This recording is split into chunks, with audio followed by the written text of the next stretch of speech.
Hey, I'm Julie.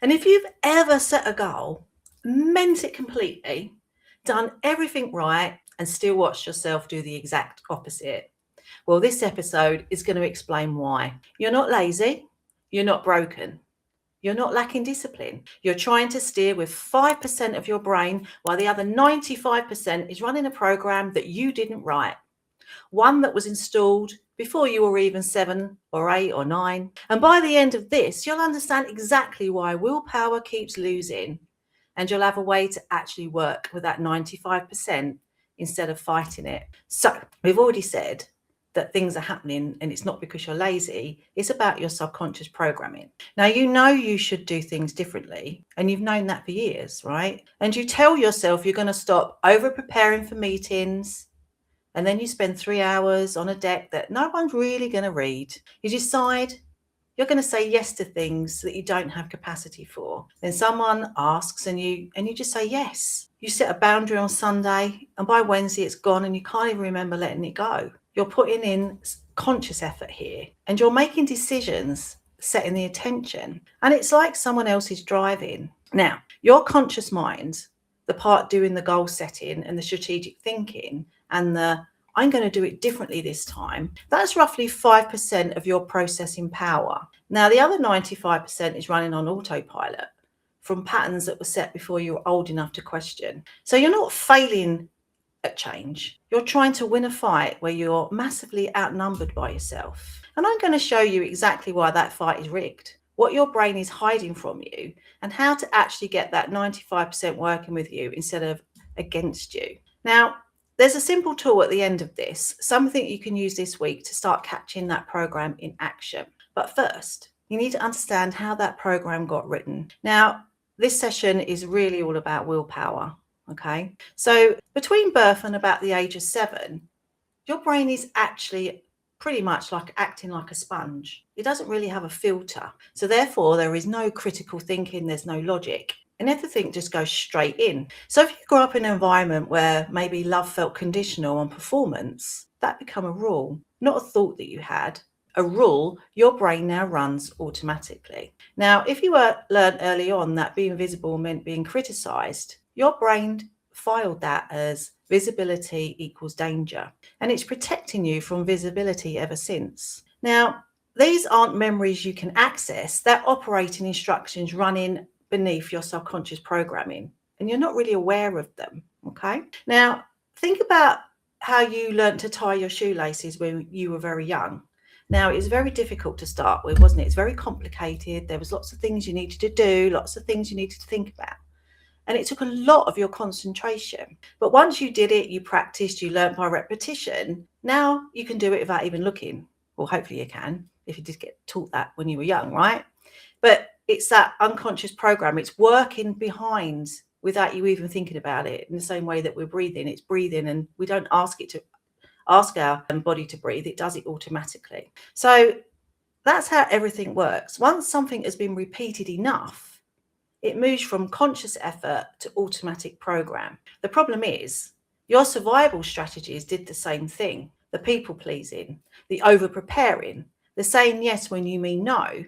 They got repeated so many times that they became automatic. So now you're trying to use conscious effort to override something that doesn't live in the conscious part of your brain anymore. It's like trying to change the way you breathe. You can do it for a minute, maybe 2, then you get distracted and you're back to the old pattern. So failing to change isn't about lack of effort. It's because you're trying to use conscious tools to solve a problem that no longer lives in the conscious part of your brain. Now, I'm going to tell you something that you may or may not know, but every brain filters your reality to match your old program. And here's why it's really interesting. So we all have something called a reticular activating system, which we call the RAS for short. But what it does is very simple. It shows you evidence that confirms what you already believe about yourself. Think of it like a firewall. It constantly curates your incoming reality, only allowing data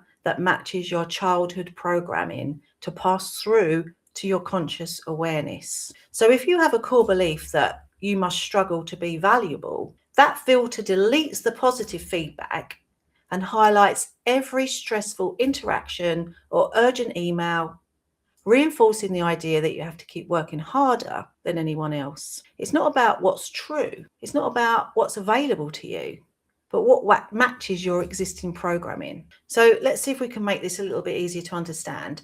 So if you were programmed early on to believe that you have to work harder than anyone else to be valued, your brain keeps finding evidence for that.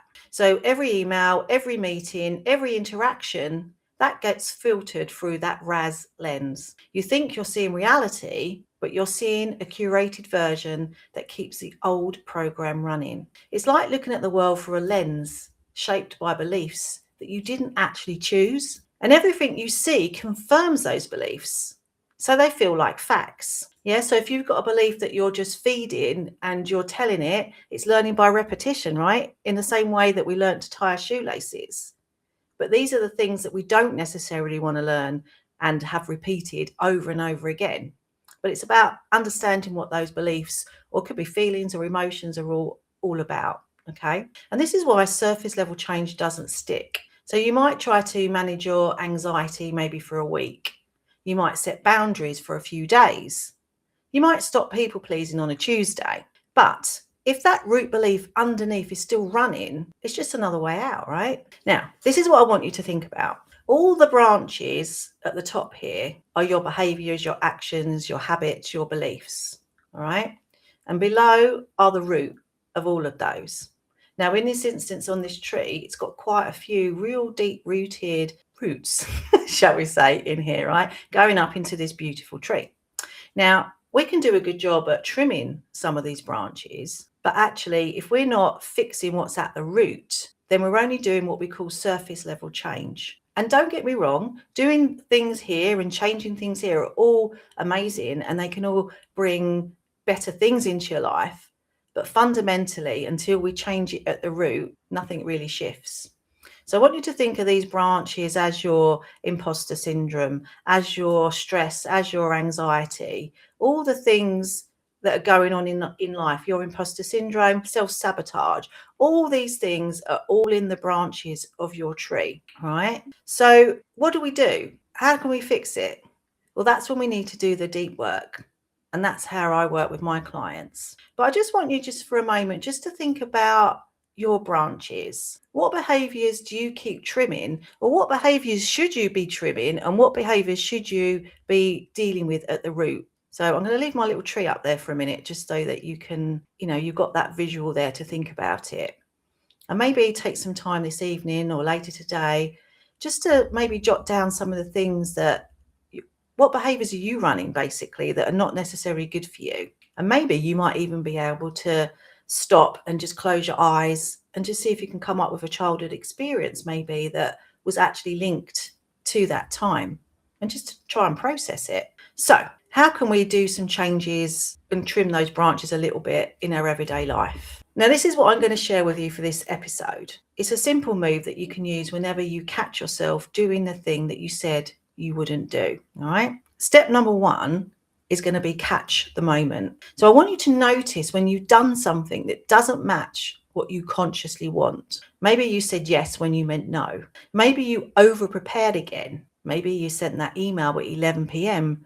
proving that you're on top of things, right? It's always good, right, to show that you're still working late at night, or is it? But don't judge it, just notice. Just notice there it is. So catch the moment. Now, step number 2 is name the belief the behavior is protecting. So ask yourself, what would I have to believe about myself for this behavior to make sense? If I'm over preparing, maybe the belief is I'm not enough without that extra effort. If I'm saying yes to everything, maybe the belief is my value depends on being useful. And if I am sending those emails at 11 p.m, maybe that belief is I have to prove I'm working harder than anyone else. Does any of this resonate? Now, you're not trying to fix it. You're just trying to make this invisible visible, really, because making awareness, starting with awareness, is the first step to making any change. Now, step number 3 is ask what that lens is hiding. So if your brain is filtering reality to match that old belief, what might you be missing? What opportunities aren't you seeing because they don't fit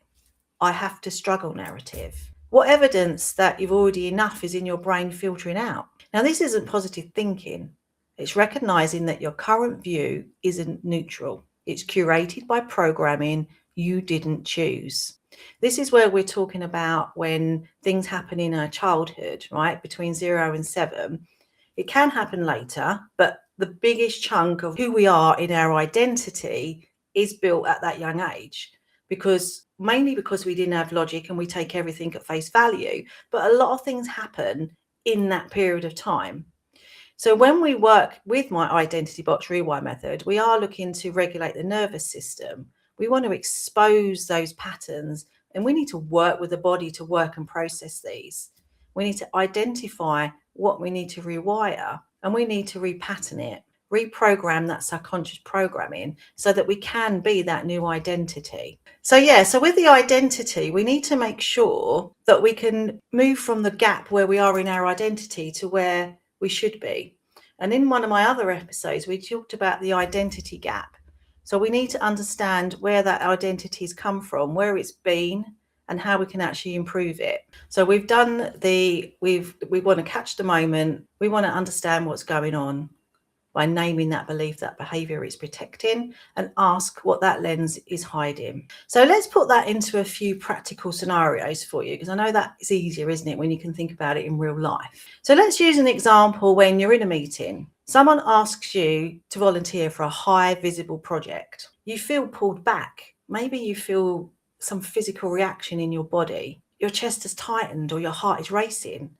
Or maybe you have that sickness feeling in your stomach. I mean, has anyone felt that? And you're sitting there and you know that you should put your hand up, and you're so annoyed with yourself afterwards for not saying something or doing something, but you just didn't. Something stopped you. Now, using that as an example, that's when you can use your lens check, right? The behavior that you're pulling back, the belief underneath might be visibility is dangerous, or I'll get found out if I'm too visible. Now, the lens is hiding. You've handled high visibility situations before, but you were fine, right? And your brain filtered that evidence out. Now, another scenario is Sunday evening. You're already thinking about Monday. You can feel that tightness starting already. Now let's do that lens check. The behavior is scanning for threat before anything's happened. Now, the belief underneath might be, I have to stay ahead of problems or something bad will happen. Now, the lens is hiding. Most of the things you worry about on Sunday never actually happen on a Monday, but your brain doesn't show you that data. So you're not trying to change the behavior yet. You're just starting to see the program. And this again is about awareness, right? If you're not even stopping to acknowledge what's going on, you're just going to carry on with that behavior that you've been running for years. But if you want to make a change, you have to start recognizing what's going on. So here's what becomes possible when you do start recognizing what's going on and you do start taking notice. When you start seeing that lens instead of just seeing through it, something shifts. You stop thinking you're the problem. You start seeing you as running a program. And then you understand that that program can be updated. Now, an interesting fact that's just come into my head, right? We all have heard of the word mindset, right? Now, back in the day, it was believed that whatever your mind was, it was set and you couldn't change it. Now, always you could change it, but obviously people, especially now, they want to prove that things can actually work. But now they can prove it. Now with brain scans and things like that, they can actually see how you can change your neuro pathways. So your mind is never set. Your mind can be changed. And it isn't actually that difficult to do once you know what you're doing and you maybe get the right help to do that. And that's what we're doing in our identity box rewire method. In fact, I did an interview with a guy called Darren years ago, and it's on my YouTube channel, where he actually had an accident as a small child. I think he fell down some stairs and he really got bad brain damage. But they didn't have all the brain scans back then. Later on in his life, they did do brain scans and they discovered, I think it was 2/3 of his brain was dead. But anyway, over lockdown and different things like that, he's a very smart man. He'd started learning different things. He was training in all different things, right? And then the next time he went back for his brain scan, he thought they pulled up the wrong one. And he said, no, sorry, doctor, that can't be mine, because the brain had actually regrown. I mean, how powerful is that? And there's so many, scientific studies now that you can go and watch and listen and understand that actually prove this. And I think it's great now that we can actually physically see this proof because we know it actually works. All right. So there's nothing stopping any of us reprogramming our brains, right? So you can stop thinking you're the problem and you can start seeing yourself as running a program. And that program can be updated. And as I said, that's the work I do with my clients with my identity box rewind method. We go deeper than that lens. We check and we actually make changes. What's actually running at that root level? But the lens check is where it starts. Seeing the program instead of it just being run. Okay, so having that awareness is, I can't stress enough. You've got to stop what you're doing and you've got to start understanding that you need to have this awareness, right? Now, because when that 95% is working, it is working with you instead of against you, everything can change. The goals that you set will actually stick, and the boundaries you hold, the overthinking will then start quietening down. Not because you're trying harder, but because your operating system underneath has been updated. Now, I like to always use the mobile analogy, right? Now, whatever mobile that you use, every year or two, you have to upgrade it, right? Same with your laptop, desktop, anything that's technology driven. Now, if you don't update them, they don't work anymore. They become slow, they become sluggish. You can't use the new apps and things like that on it, right? So without too much thought, you upgrade your mobile phone or your laptop or whatever it is you need, because you know you need them for everyday life. Yet, if we think of ourselves as someone that needs upgrading, it's kind of like the last thing that we do, because many people just put ourselves last. And actually, your self-development is your most important tool, because once you are the best version of yourself, your life becomes limitless. It becomes abundant. You can become the best version of you, do whatever you want. And once you start tapping into your intuition, then things can really change. Now, I never knew any of this back in the day, and I wish I did, but I do know it now. And once you know it, you can't unknow it.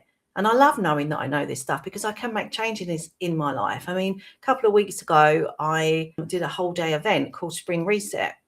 And I've got a lot of things going on in my life like everybody else has. I've got elderly parents that take up a lot of time. And my time limit for creating this was, getting smaller and smaller. But what I did was I actually tapped into myself and I actually intuitively created that whole day event. And I did it quite quickly because I sat and thought about, okay, what would I want? What do they need? And then I created it. And it was really successful and it was amazing. And they got great insight, great shifts, just because I sat there one day and just intuitively created it. I would never have been able to do that before. I probably would have created a great event, but it would have been completely based on logic and really overthinking it and everything else. But I didn't have time to overthink it.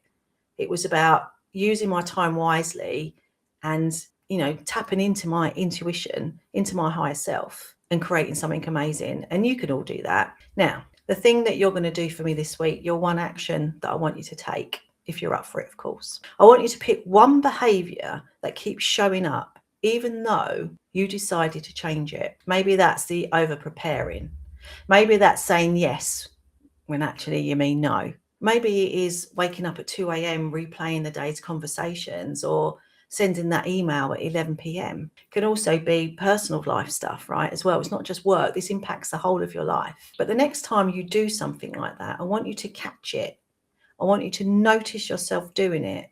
And I want you to run it through that lens check. So remember, it's catch the moment, name the belief, and ask what the lens is hiding. You don't necessarily have to try and change anything, but I just want you to notice it's going on and just see the program. I mean, if you do want to make changes, obviously that's great. Write them down, journal, process, close your eyes, go and try and find that childhood experience that's connected to it. But do it at least once this week and see what you notice. Now, if you ran the lens check and thought, right, I can see this program, but how do I actually change it? Well, that could be your next step. That could be your opportunity to reach out and book your free 45-minute upgrade game plan, right? And what we do in that session is we look at what's driving your patterns and what's running it and see what needs to be shifted at the root. And at that point, that's when you can decide if you want to come and work with me. But you'll still get great insight into that 45-minute session. It's all free. So all you need to do is QR code that and get yourself on the waiting list. And then as soon as I've got a spot, I'll come back to you. Now, let's just do a summary of today's session. Now, you'll always hear me banging on about the 5% versus the 95%. But remember, the 95% is where all this is happening in autopilot. Programming set before you were 7, 8, 9 or 10, it doesn't matter. But back then you didn't have logic. So this is when we've created beliefs about things that actually don't make any sense whatsoever when we look at them in real life, but they form part of our identity. And those beliefs are running that behavior. They're the beliefs that are running what's going on in the office every day. All right. So remember, your brain filters reality to match the existing beliefs. We have the RAS that filters. So if you're filtering negativity every day, then that RAS is going to go, I need more of that. I'm going to give you more negativity. And that's going to be reinforced by your root beliefs. Okay. And then remember, we've got our tree. So that's where our branches are actually where all our things are going on. All right. The branches are here. The roots are all going on here. But we need to clear the root if we really want to live that abundant life. And, I'm not talking out of my backside with this either, by the way, because I've done so much work on myself now, and I don't recognize myself, and it does make me laugh to myself in a good way. We can change, and whatever job, any career, whatever you're doing in your life, please do not think this is it. It is 100% possible to make changes, and you can start by doing just that small lens check. Catch the moment, name the belief and the behaviors protecting it, and ask what the lens is hiding. So I'm just going to put back, we've got in the links now, the game plan, if you want to book that. So remember, you are entitled to live the most amazing life.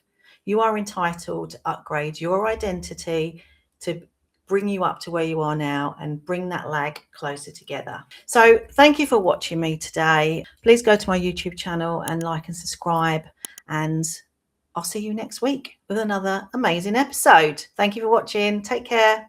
Bye.